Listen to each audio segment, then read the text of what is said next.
Welcome to the Jaron Jarvis channel. I am Jaron Jarvis. Today, I would like to introduce to you, we thought we ruled the earth. We thought we were the rulers of this earth. We were wrong. For millennia we ruled lesser beings. Docile and weak, they were only means for us to feed, fun, and for many other reasons to bring comfort to our civilization. Yes, we were many. A multitude of races and ethnicities inhabiting every corner of the world. Even the glaciers of Antarctica weren't far from our reach, each soul very different from the other. In our pride, we allowed other species to survive in cages, pens and a few even in the wild, without concern that they would hate us for our treatment. That's why we hadn't even a single bit of concern when they started to multiply, evolve. I found a tall specimen, a female, one of the most curious of us told once. The animal in her net was 160 meters, fat with pink flesh. Its delicious meat was a delicacy among lonely intellectuals like me and her. I miss when they had those tasty tails. It's a shame they don't grow them anymore, they're changing pretty fast. This one even has a carapace. I'd invite you for a feast, but you have to fly, don't you? Indeed. I'm building a castle in the north, between the mountains and the sea. Don't you wanna go with me, Arachne? Flying alone is boring. I guess I'll leave that to you privileged few that can fly. Vlad, I'd be terrified to do that. Besides, you know I have to study them, see why they're evolving so fast as you wish. Then, farewell. It would be the last time I saw her. Decades later news came that she hanged herself, but I knew better. But even if they killed her, what could I do? Why would they be different from the eventual bear or shark? That was our doom. They started to multiply exponentially faster. Going to a place like grasshoppers, infecting the whole world with their presence. And changing. God, how fast they changed.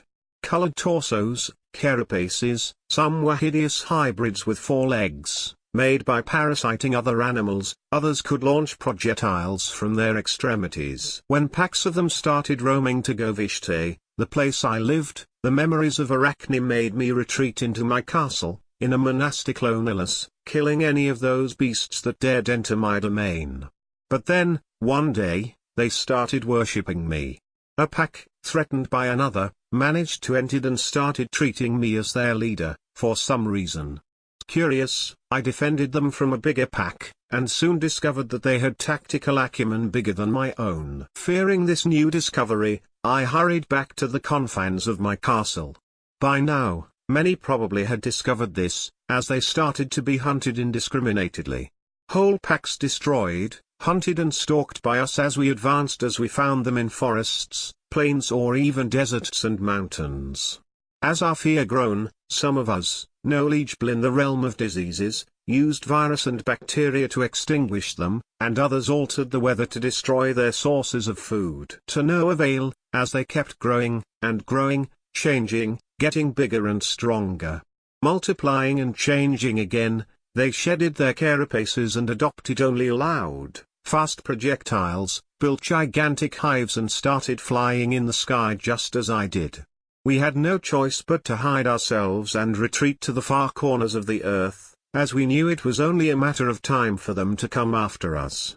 I even had to leave my castle, where I've spent most of my life, to a more secluded place, a well-hidden fortress, in the mountains of Carpathia.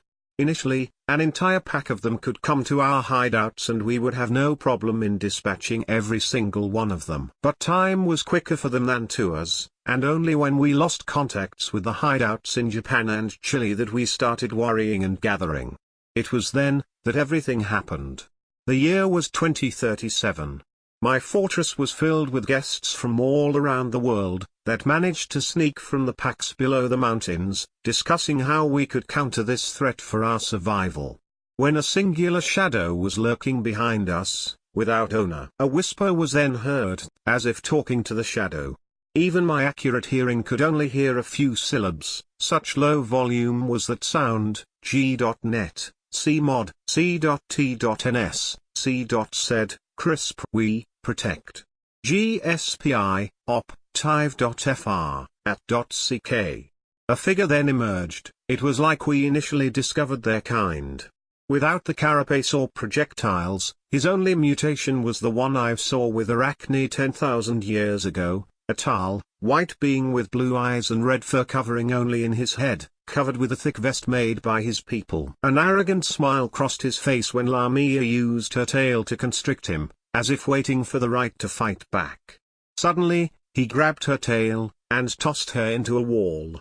Two skinwalkers lunged at him, but he vanished as soon as appeared. The pair irrational things shook with confusion, and shook even more when he reappeared while ripping the arms of one.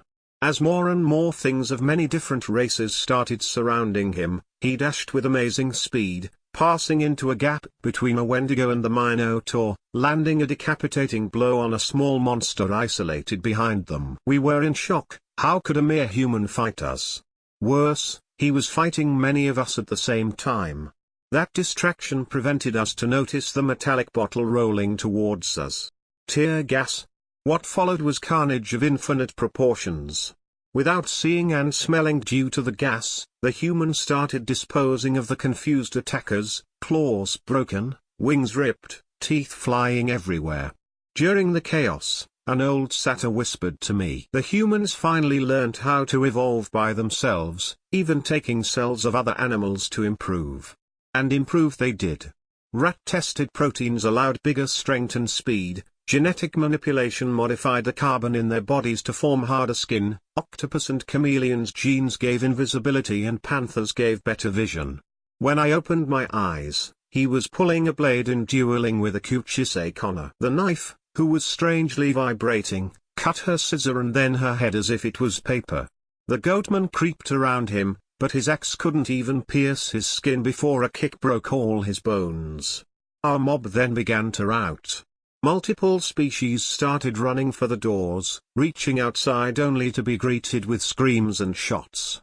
Inside wasn't any better, as any resistance was met with brutality. An undead revenant tried blowing disease on him, but vaccines had recently eradicated most common diseases of the past. His scythe was left on the ground as a thermobaric explosive exploded in his gut, turning him into dust. Soon he was upon me. I was weakened for a century without blood, but my millennia of combat experience allowed me to fight evenly with him. Turning into a swarm of bats prevented a killing blow, but each time he killed her bat, I returned weaker into the battlefield, and unleashing my true form was able only to match his strength and speed. But at this point I was already damaged, and the weird blade was almost at my throat, and I could feel my body being cut at a cellular level. In a split second, my knee kicked into his belly, giving me room to maneuver. His response came with a kick, soon followed by another cut of the blade. Our fight went back and forth for more than 20 minutes, every punch of mine expecting the blood so necessary for me to tip the scales of the combat. The change, however, came in his favor, as the firefight outside launched an ogre and the artillery shell that hit him inside the castle.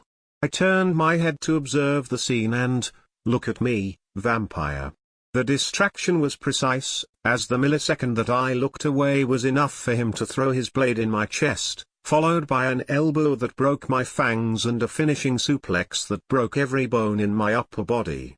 Destroyed both in body and spirit, I could only watch as a silver-like concoction was buried in my chest. As my consciousness started to fade, I knew. Our age is over. Humans are the new monsters.